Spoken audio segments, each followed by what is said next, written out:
안녕하세요. 영화 한 잔에서 한 잔 말아주는 주인장입니다.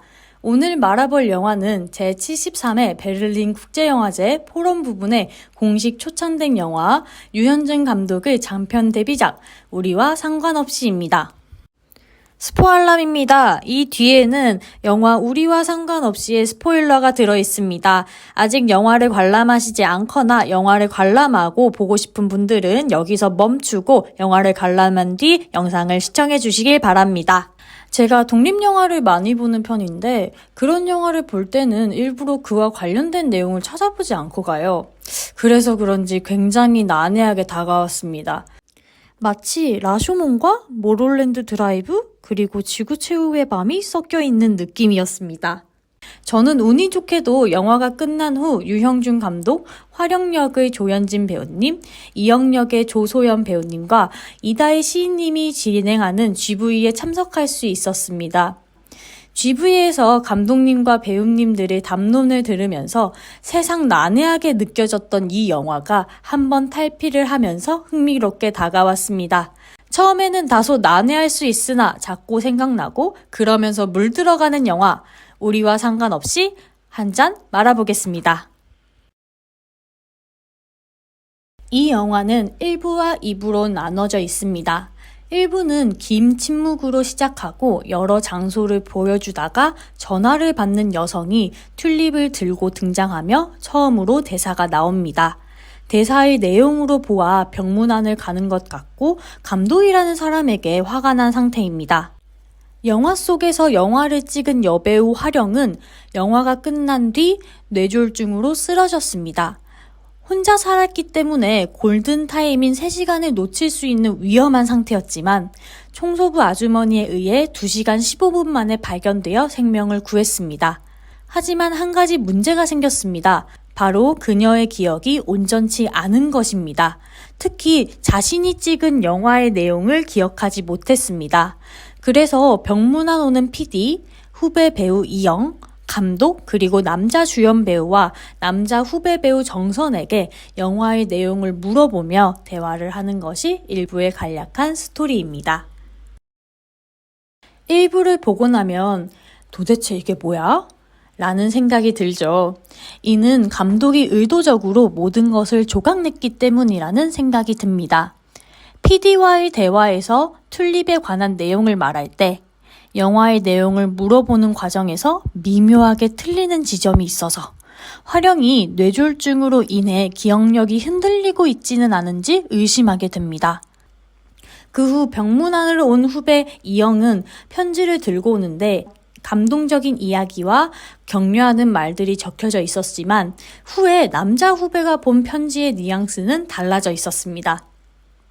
더군다나 남성들이 병문안에 왔을 때는 전혀 다른 방향의 이야기를 하면서 관객은 마치 화령이 된 것처럼 혼란을 경험합니다. 이런 구성은 마치 의도적으로 기억의 연속성을 부정하려는 느낌을 줍니다. 일반적으로 사람들은 기억을 할 때 연속적으로 기억을 떠올리는 경향이 있습니다. 예를 들어 볼까요? 어젯밤에 내가 짜장면을 먹고 잤지. 근데 그때 식탁 아래에 있었던 우리 집 고양이가 귀여웠는데 야, 우리 집 고양이는 공을 가지고 노는 게 좋아해. 뭐 이런 식으로 연속해서 기억을 한다는 것입니다. 이런 연속성은 편리할 수도 있고 익숙해서 발생하는 현상일 수도 있습니다. 그러나 감독은 이러한 익숙함과 편리함을 의도적으로 파괴함으로써 불편함을 전달하고자 한 것 같습니다.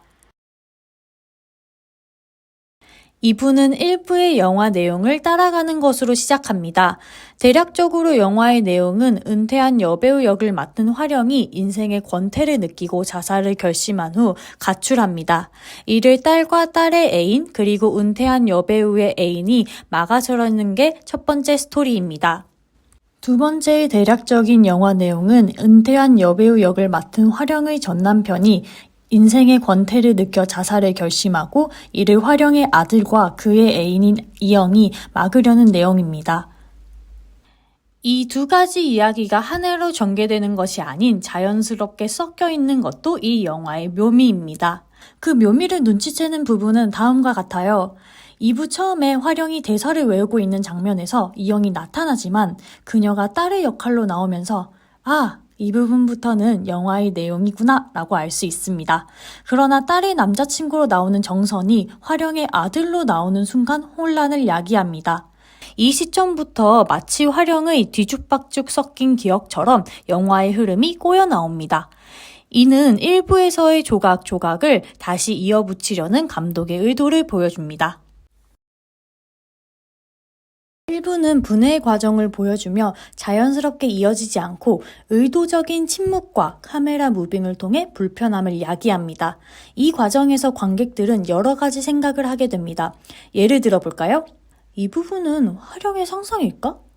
어떤 편지의 내용이 더 적합할까? 화령과 감독은 어떤 관계일까? 혹시 그 관계는 화령의 허상이지 않을까?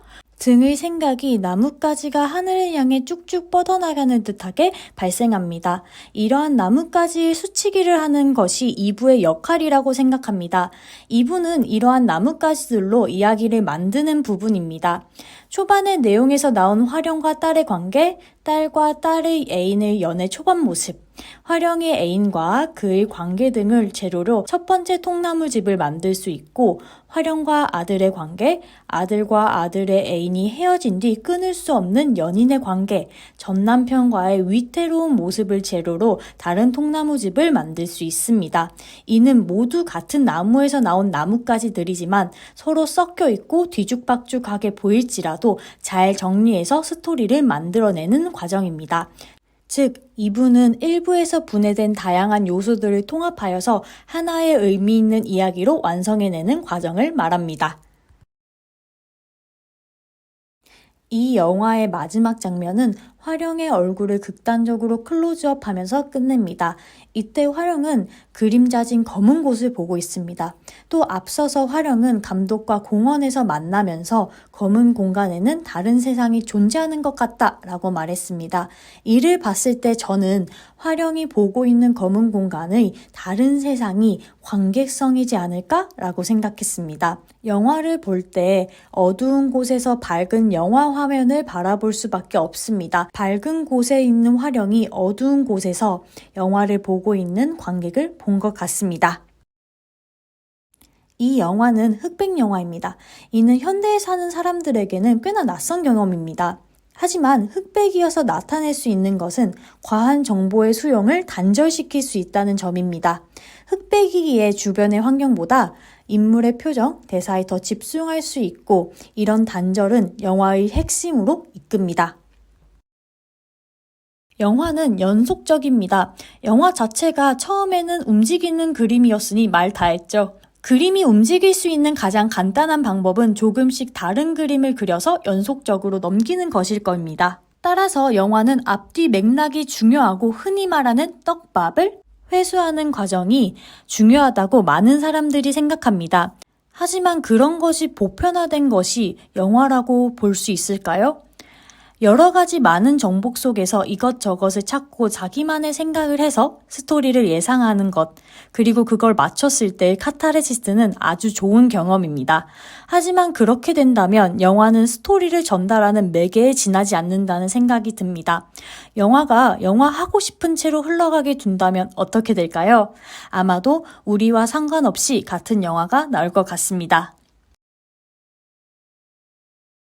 따라서 제목의 의미에 대해서 생각해 볼 필요가 있습니다. 제목은 우리와 상관없이입니다. 제 생각에 우리라는 것은 영화인 것 같습니다. 우리가 상관없는 대상이 있겠죠? 그 대상은 관객일 것 같습니다. 즉, 영화는 관객과 상관없이 이야기를 풀어갈 것이다 라는 의미인 것 같습니다. 따라서 영화가 불친절해도 기억이 조각조각인 것도, 기억이기에 사실과 다르게 흘러가는 것도 관객에게 일일이 설명하지 않고 말 그대로 상관없이 생동감 있게 흘러가는 영화다라는 생각이 들었습니다. 마지막으로 한 줄 평과 잔점수로 마무리하겠습니다. 저의 한 줄 평은 조각조각 기억 속에서 드러나는 철학적 고민과 어떻게든 통합하려는 인간 본성의 부조화입니다. 잔 점수는 10잔 중 7잔 원샷을 드리며 영상 마치겠습니다. 구독과 댓글은 항상 저에게 큰 힘이 됩니다. 다음 영상에서도 한잔해요. 안녕! 다음번에 봐요.